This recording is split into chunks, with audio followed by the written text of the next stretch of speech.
These are all qualities that my grandfather not only held in high esteem, but practiced every day during his time here on this earth. Joey, as he was fondly called, was born Liber et Leger on 11th July 1943 in the town of Marbella to Rennie and Isabel Leger. From a young age, he was a very intelligent and strong-minded person. He often spoke about how much like his father he was. He attended the Marbella Boys RC Primary School, where he successfully made the transition to college and went on to attend Presbyterian College, which he was very proud of and never missed the opportunity to talk about. He married my grandmother, Patricia Leger, in 1966, and they have made a wonderful 51 years together.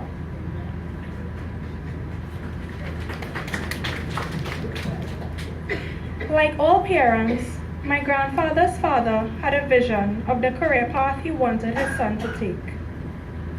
He wanted his son to become a doctor. However, this was not the vision my grandfather had for himself. He wanted to be a police officer, and strong-willed as he was, he decided to join the force in 1964. Though not what his father initially had hoped for, my grandfather's determination, passion, and success in his job made his father a very proud man. He served to the best of his ability and always spoke about how fulfilled he felt to have been a police officer. He enjoyed every moment of his work life, from when he first joined the police service, straight through his retirement as the head of Special Branch as Assistant Commissioner of Police in the year 2002. Big. A word I heard someone said everyone used to describe my grandfather, and I could not help but think how true this is. Not only big in physical stature, but big in personality and big in demeanor. He was the type of man that made his presence known everywhere he went, whether it be to the grocery store or the pharmacy or even at my sister and I's school. Everybody knows Mr. Joey, Big Mouth Joey, the policeman, well known and respected by many. He was a strict, no-nonsense type of man in both his work and personal life. Anybody that truly knew him can attest to this statement. He always made it his business to ensure that everything was done the right way. He passed this on to my sister and I. From young, he made sure we took pride in our schoolwork and made it his duty to see that we always did our best. Homework was never left undone, and we were always prepared for our exams. He was a perfectionist. He was obsessed with grammar. I can even remember that time he came to my primary school with a dictionary to debate with my teacher why the answer that I put on my homework essay practice test was correct,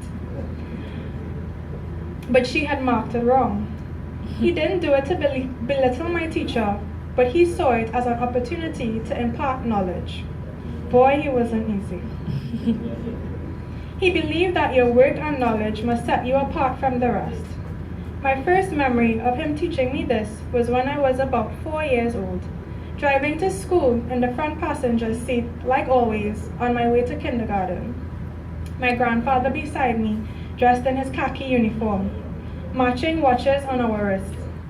For those of you who knew him, my grandfather wasn't a man who loved much jewelry, but he had a liking for watches.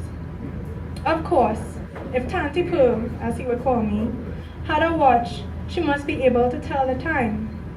Not digital time, no. That was being lazy as far as he was concerned. Reading numbers off a digital screen was not telling time.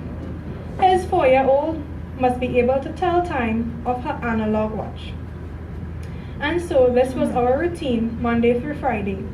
At random moments on my way to school, he would cover the clock in the car with his hand and ask me to tell him the time. I would look at my watch, remember what he told me. The short hand is the hour, the long hand is the minute. and I would tell him the time. And so this was my grandfather, a man of logic, eager to pass on his knowledge. But despite him being a very serious and disciplined man, he could never resist the opportunity to have a good laugh with friends and loved ones, given half the chance. I remember every morning he would tell a joke or two at the breakfast table, and when he didn't receive the reaction he had hoped for, he would say to my sister and I would stop making jokes with all you know. But we both knew that could never happen. And so the next day's breakfast would be the same. My grandfather teasing my sister about her moon-shaped face, me and my granny laughing, eventually leaving her with the name Munilal, which has stuck with her to this day. My grandfather loved sports, from boxing to football to cricket. He always spoke about his involvement in cricket and football in his days as a young police officer. I remember his stories of his cricket matches especially, and his left-handed spin bowling abilities. Even after his days of playing had ended, he continued to watch his cricket on television. My grandfather never missed a cricket match. How can I ever forget him telling me, "Pearl, be outside as soon as school finish. The match starting at 3 o'clock."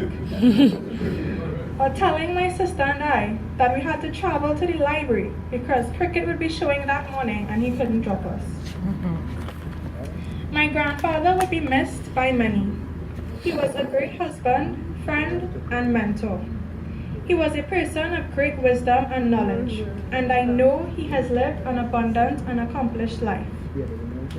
Even though he is not here with us in body, his memories, the lessons he has taught us, and the examples he has set will live on. In closing, I would like to share this poem with you. Life is but a stopping place, a pause in what's to be, a resting place along the road to sweet eternity. We all have different journeys, different paths along the way. We were all meant to learn some things, but never meant to stay. Our destination is a place far greater than we know. For some the journey is quicker, for some the journey is slow. And when the journey finally ends, we'll claim a great reward and find an everlasting peace together with the Lord. Thank you.